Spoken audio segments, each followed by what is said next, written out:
Welcome back. So this is my full review of the Book of Boba Fett. It was a rocky ride. Now let's get into it. I've already talked about episodes 1 to 4 in another review, but I'll make this brief. Episodes 1 to 4 of the Book of Boba Fett were terrible. They did this thing where they balanced flashbacks with events happening in Mos Espa in the future, and it didn't really help Boba Fett's character. It actually was a detriment to the show, believe it or not. But what I feel is the worst bit was that the writing was so inconsistent. There were scenes where we wanted to see more, like with the Tuskens, and then they cut it, which was unfortunate. But I actually predicted that episode 5 was going to be good because there were rumors that Mando, Din Djarin, was returning in the show. Episode 5 is going to be like the complete opposite of what I've complained about, and then I'm going to be like shutting up afterwards. Who knows?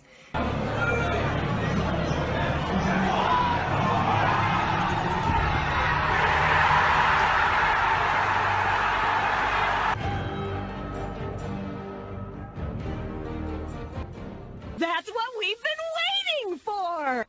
So when Mando made his great appearance in episode 5, everyone was stunned. Say the line!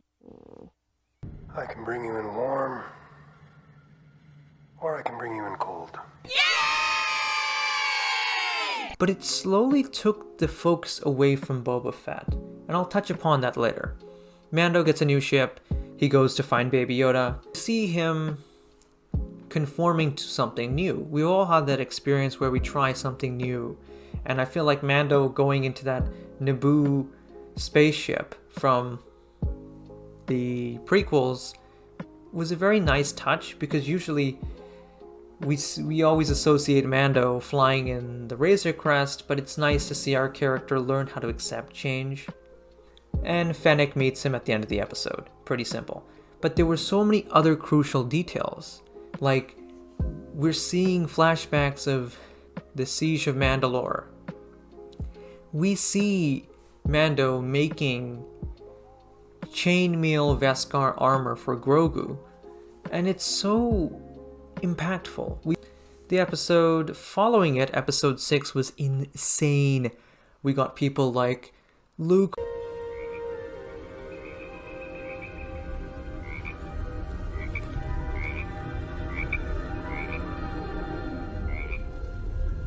My God! Okay, it's happening. Everybody stay calm. What's the procedure, everyone? What's the procedure? Stay calm! I like your new deepfake. They make you look taller. Master Skywalker. Well, it's good to see you, dear boy. You're all grown up. How are you? I smell profit. Nice. A surprise, to be sure, but a welcome one. Ahsoka, Cad Bane. Whatever Fett is paying you, we'll match. And all you've got to do is stay put and let things play out. I'm sorry, I didn't catch your name.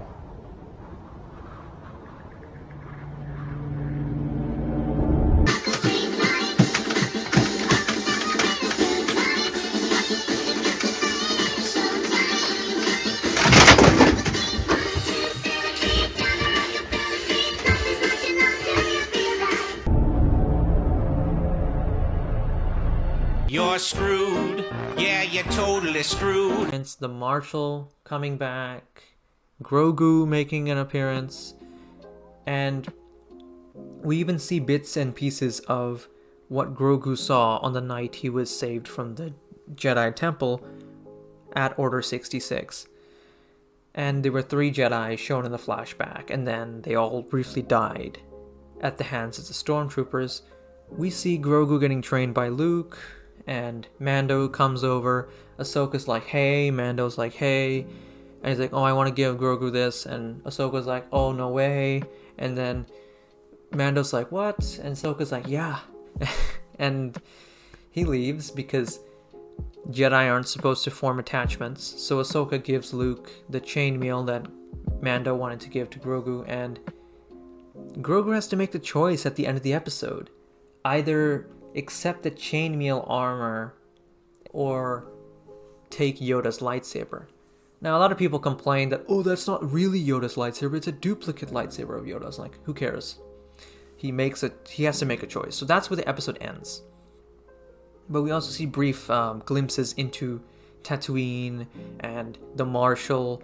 Din goes to the Marshal asking for help. The Pikes explode that cantina place in Mos Espa.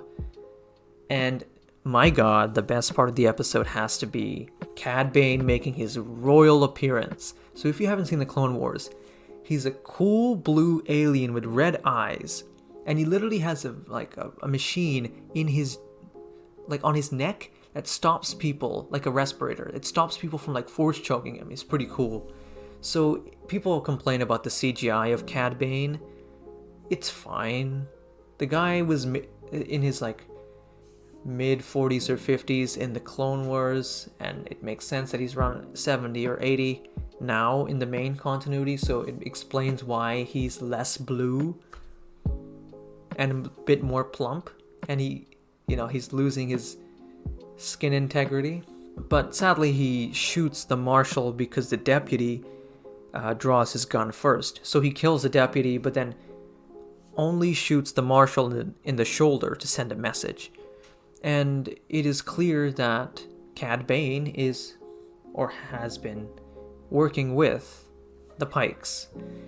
And the Pikes have been built up as this great villain, but I really feel that we need another character added into it. Now back to what I was saying prior. There's a problem. These couple episodes, they were mainly focusing on the Mandalorian characters. I've seen nothing but praise for it, but there's a huge problem with this episode that so many people are not talking about, and I think it deserves to be mentioned and deserves criticism. This is the Book of Boba Fett. Why is Fennec giving everyone the speech here, telling everyone what's going to happen? Boba's standing in the room, make Boba do it, it's his show. Not saying I didn't love this episode and the last one, great seeing Mando back, but guys, I mean, this could have waited till season 3. Dave, mate. I'm gonna say it, episode 6 of the Book of Boba Fett is the best Star Wars content I've seen in such a long time. I was left with a lot of shock on my face and just overall enthusiasm after watching it. But there was this side of me saying that this show didn't need to exist. We could have gotten all the same content within The Mandalorian Season 3. And I feel like the Grogu story is more exciting than the actual Pike story. If they reveal and give us all the stuff at once, it ruins the magic. 1 week later.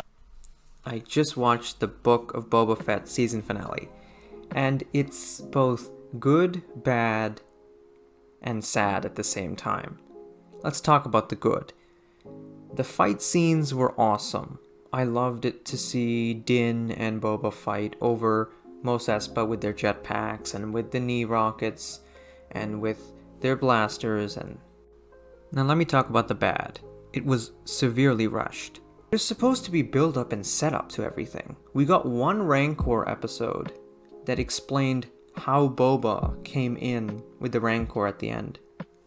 We got one episode explaining the mods, and then they were never touched upon again. There was no development there. And then we got 2 episodes with Black Chrysanthemum. It's just, they keep surprising us, and there's no payoff. I feel like that's the major problem with modern Star Wars, is that, yeah, they can keep surprising me, but if there's no start and clear finish, what's the point? My biggest argument is that I wanted to see only Boba's story. We didn't need to see Mando, we didn't need to see Grogu, but we did. And they're fine. But all these other characters didn't need to come in. It's sort of like the sequel trilogy that should never be named. That introduced Palpatine in the second last movie. Here they introduce Cad Bane in the second last episode, and then they kill him off in the last episode. I knew you were a killer.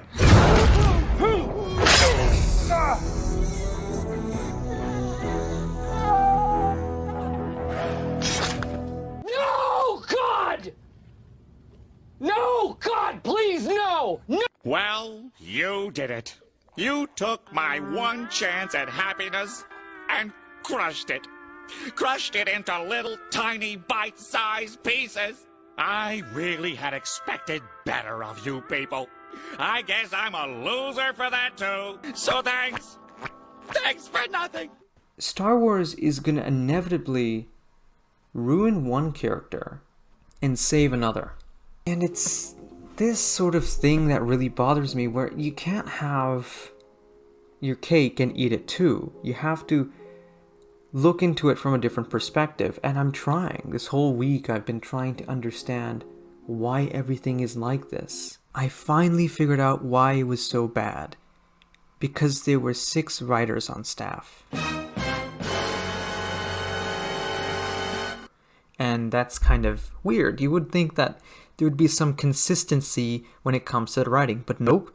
Every single episode was directed by someone else. And that's why I was having the hardest time trying to understand why were these changes happening. The writing keeps changing because the ideas are different and from different people. So the input is different, so the output is different. Or you think of it like construction. The first couple episodes of a show is the foundation. If the foundation is faulty, the whole show collapses. It doesn't matter how fancy the walls are or the roof. I really want to branch out and just talk about other stuff than Star Wars because, man, there's only so much Star Wars you can watch and take in before it loses its aesthetic. Like, the world of Star Wars is good, don't get me wrong. It's just, I remember back in the day when I was shocked about seeing Yoda pick up that X-Wing for the first time. I still remember the first time Darth Vader showed his intimidation and choked that guy, and he told Luke that he was his father. I don't want to see the original trilogy again. I really feel like these characters should just be sent off. What I loved about Star Wars Visions was it was so different, so unique, and so creative.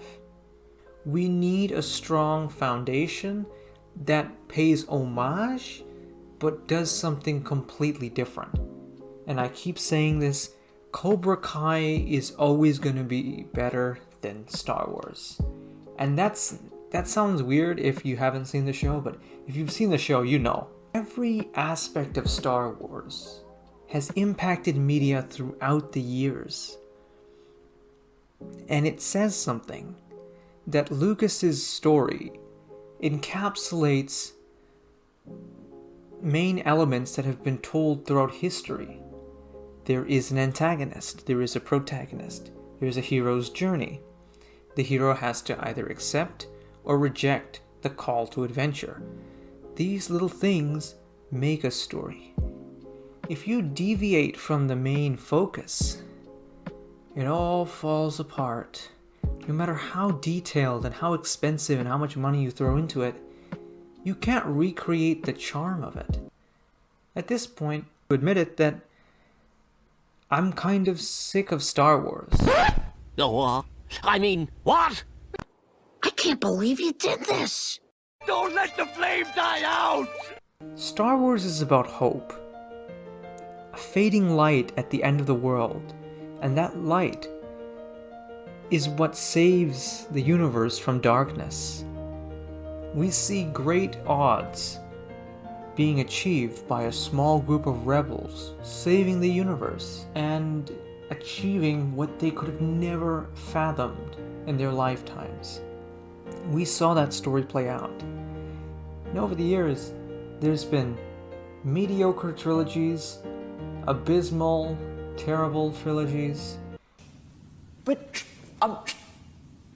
all I'm saying, they're gonna get a. I'm just. Knock. Who's there? Look, let me tell you a little story about a man named. And outright awesome spin-off shows that deserve a lot of praise. Even though the studio changed and shifted to a multi-billion-dollar corporation, it still shows remnants of heart and integrity. I'm not saying it's great, I'm saying it's a start. Whether you're still on this journey or not, I really want to thank the fans, because I've seen firsthand Star Wars fans have the most patience among all the fan bases. They are willing to wait and see how events play out till the very end. There are reaction channels and breakdown channels that help fuel the community and keep it fresh. Without these aspects, it won't feel as nuanced. We won't be engaged with theories and being able to think about the show. It's fun to sort of predict what the show is going to do next.